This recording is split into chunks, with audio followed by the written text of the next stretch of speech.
Hi everyone, this is Lovelin Johnson, and today we are going to be looking at the law of storytelling from the 16 undeniable laws of communication. The book talks about how to share a story effectively. They have come up with an acrostic, share, which you could use as a framework when you share stories. What does share framework stand for? S, show. What do I want the audience to see and hear? H, help. How can this story help the audience? A, amplify. What do I want them to imagine? R, relate. What do I want them to feel? E, enjoy. How can I make it fun and memorable? Let's start with show. What do I want them to see and hear?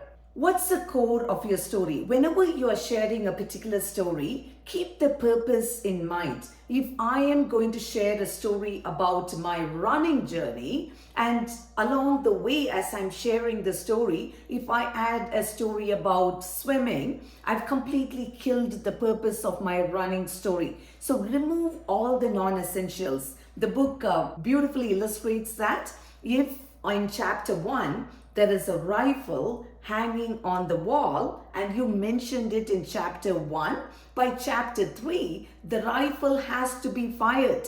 If the rifle is not going to be fired, don't include that detail in chapter 1. So keep that in mind. Whenever you are sharing a particular story, keep the purpose in mind. Don't take your audience in multiple directions and keep the purpose clean. In that way, they only hear the essential components of the story.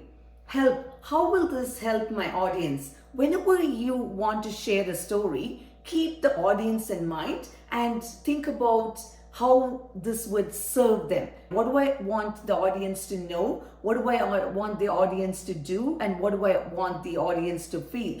When you share a story, keep the purpose clear. In that way, you could serve your audience better. If I am talking to a bunch of students who are all toppers in their class, and I'm talking about how I struggled as a student who was always below average, probably that's not the story for that particular audience, because they have always been above average and they probably cannot connect with that story. So try to keep the purpose clear and the type of audience you are serving. In that way, the story would help your audience and they wouldn't really feel bored about your story. Another thing that I would encourage is, if your story has a clear application, you are sharing a particular value and you're tying a story to it. When it has a clear application, it serves the audience a lot better.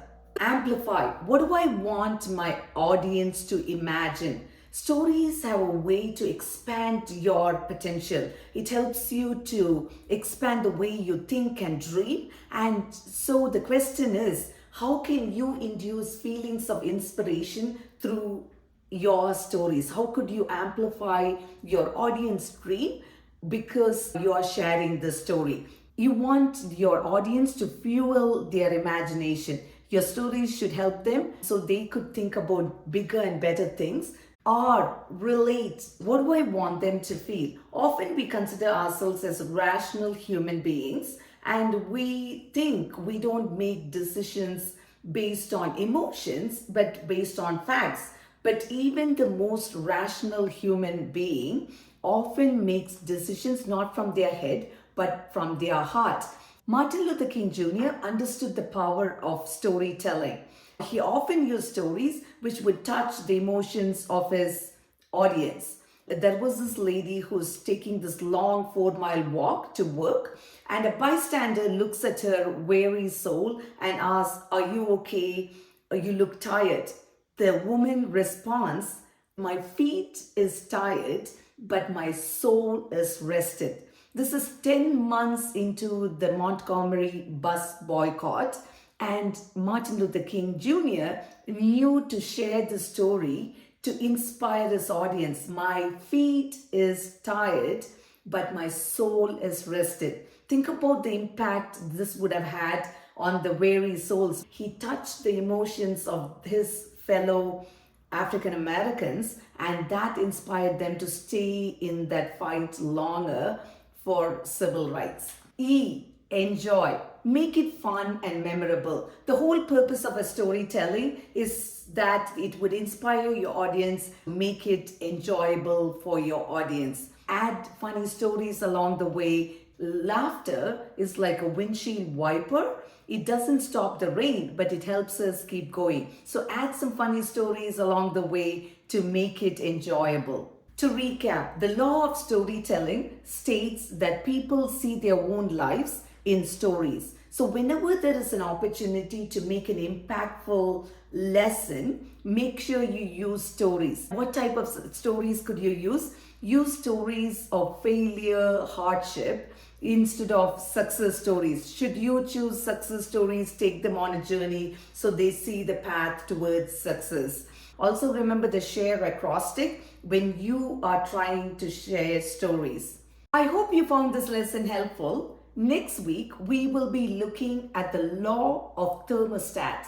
I hope to see you there.